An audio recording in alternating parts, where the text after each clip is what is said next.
So I managed to defeat a really strong grandmasters, and in today's video not only am I going to show you the game, but rather how you can do it too. So this is going to be highly educational and I hope you learn a lot of stuff from it. Let's jump right into the game. So here we are. I am playing with the white pieces against Grandmaster Sergey Shipov.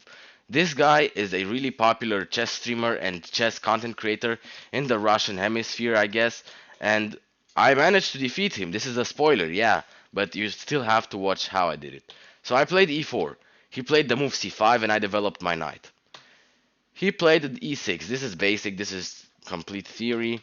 And now I decided to push. Well, in fact, I didn't really know this line, and I hoped that with pushing and developing the bishop, I was going to get a really comfortable position because I have no idea what I'm doing. I have never actually encountered this variation. I think I have once or twice, but I didn't study it, and that was the mistake.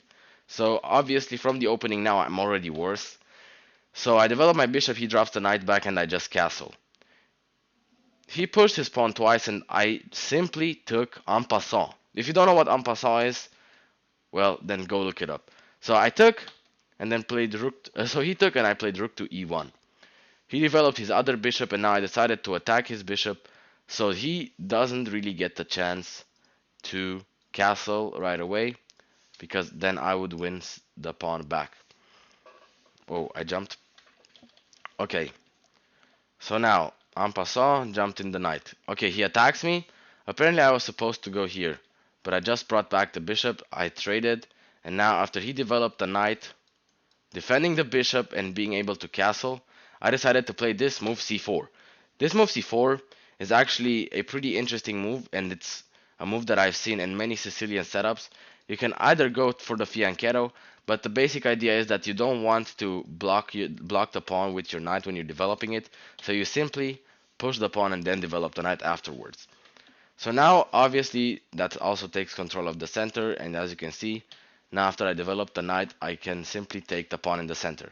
So we traded and now I just dropped back my knight, and after he attacked the pawn, well, it's protected. I decided to develop my bishop since it's protected by the queen already. So this was pretty accurate, but I'm still in a bad position since I lost the pawn in the opening, remember? Right here? Nope, not right here. But here. That was stupid. But whatever, let's jump back. So we traded, dropped the knight back and developed the bishop, and he decided to connect his pawns. Well, this position is actually pretty bad for me. I'm -2 according to the engine. But Stefan, how did you manage to defeat? Just watch. Beautiful. So I just pushed, because if I didn't push, I simply wanted to bring the rook here, but then he could have taken here, so I decided to push first. And now I brought my rook to the center, and he's attacking the pawn, so obviously I have to defend. He does this, which I think is an okay move. I decided to double. Stockfish says I was supposed to go here, but I doubled the rooks and takes.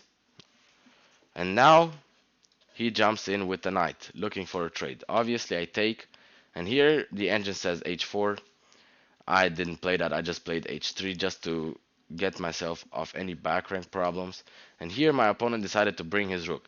This is already an inaccuracy, and I have to let you know, this was a blitz game in the Bundesliga. Actually, it's a very famous arena tournament that happens bi-weekly, twice a week. And no, not bi-weekly, twice a week. And now I decided to play here. So the mistake he has done, right? It's a 3+2 game, but he has berserked. In Lichess, you can cut half your time but get double the points in an arena, and he decided to berserk. So I attacked him, he defended his pawn. Obviously this was a very obvious fork. So here I dropped back my bishop, looking for a trade, but I think I would have taken with the pawn actually, if I remember correctly. Let's see what the engine says, and I spoiled. Okay, so we go here, and after this it's actually a drawish position, and that's what I calculated. And now taking with the pawn is obviously not bad at all, but getting the queens off the board can help me draw this position way easier. So now, what do we see? We didn't see that, and as you can see, my opponent blundered. Used 5 seconds here, he used 5 seconds. And I spotted the tactic. You can stop the video and see if you can find it, and if you can see what the problem could be. Queen to e4. Fascinating move, right? Well, it's just attacking the rook. Sure, moves the rook away. What is the move now? Queen to b1. Simply pinning. And now in this position it's pretty difficult because since this is pinned, I am completely winning because I get the bishop. And now he moves away. Obviously I attack him, and after he goes here, I'm able to take another pawn. So he could go anywhere. So I was going to take this pawn or this pawn because he was pinned. So I took, and now I just dropped back. And this game, I just have to secure it. You simply trade all pieces down, you're up material and win the endgame, right? Okay, but it's still a grandmaster. This guy is supposed to be a genius, or he is a genius, I'm sorry. So I decided to go here, looking to infiltrate with the rook, maybe queen trade, pressure over here as well, and more importantly, attack this pawn. So he moved away, which is okay. So now I took, and he moved the rook. So I moved the rook up, simple idea, to bring it to h4, and then try to look for checkmate. Stupid, but top engine move, apparently. I was surprised to see that too. So he pushes, and I go here, and now he's kind of in trouble. So he pushes the pawn. I take a free pawn. He cannot take because I'm going to give a check and then collect the rook, and this was a really beautiful tactic, but obviously he didn't miss that, so he started pushing, and I'm like, oh, this is quite dangerous now. Okay, I drop back attacking the pawn, he pushes. I drop back, defending this and potentially sacrificing the pawn since I'm up, sacrificing the bishop for the pawn since I'm up a pawn now anyways.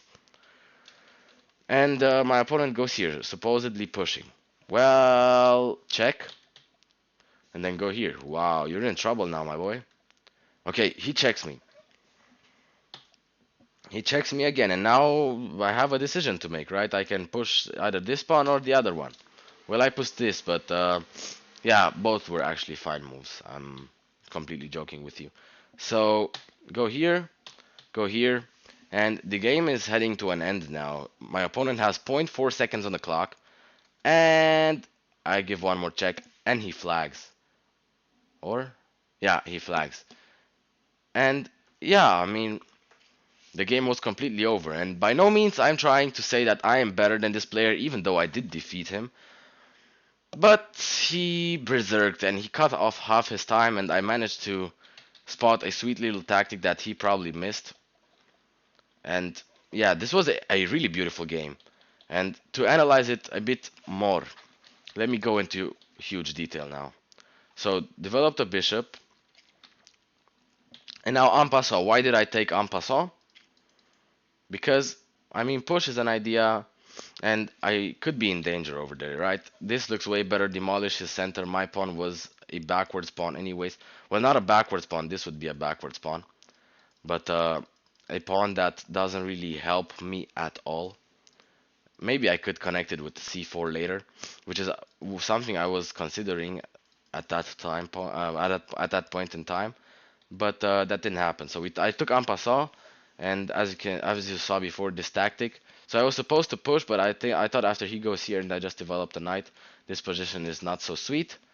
And okay, apparently c4. Obviously, I did that back earlier. So if you ask Stockfish, this was the top engine move actually, and I'm pretty happy with it. I mean, it calculates, and as you can see, the big arrow is superior, but also this is debatable. I just thought this was a cleaner move.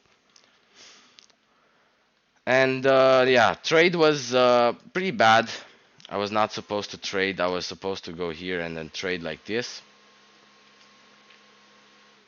You know, tricks, but I don't think he would have fallen for that. He could have taken here, and I take here, and takes, and then he can just simply push, and yeah, the position is questionable. So yeah, trading was a bad idea, and as you guys know, when you're down material, you shouldn't trade, but I didn't know what to do in a blitz game. So I'm trying to get his time down, and this little tactic, he was way too greedy. Way too greedy. He had a comfortable position, if you ask the engine, minus 1.3 for me. And if he didn't go for another pawn, he would have won this game. And yeah, I played for Moon Club in that Bundesliga Arena, Liga, whatever, and we actually scored pretty well. I was the second highest in my team. And you can join Moon Club too and play for us and play with us, and we can be a team all together. So join Moon Club, obviously. We are a great community. We got a Discord server, very active, a lot of fun people, a lot of interesting people, titled players, good players, grandmasters, 800 level players. So you could join Moon Club, search it up on Leeches as a community, and you have a link to the Discord there as well. And obviously, if you like this game and want to see me more, don't forget to subscribe to the channel and like the video to help me reach more people. That's simply it. Check the link in my bio for the best chess products you've ever seen. You know that drill. And obviously, see you next time. I hope you like this game. Let me know in the comments below. And bye bye.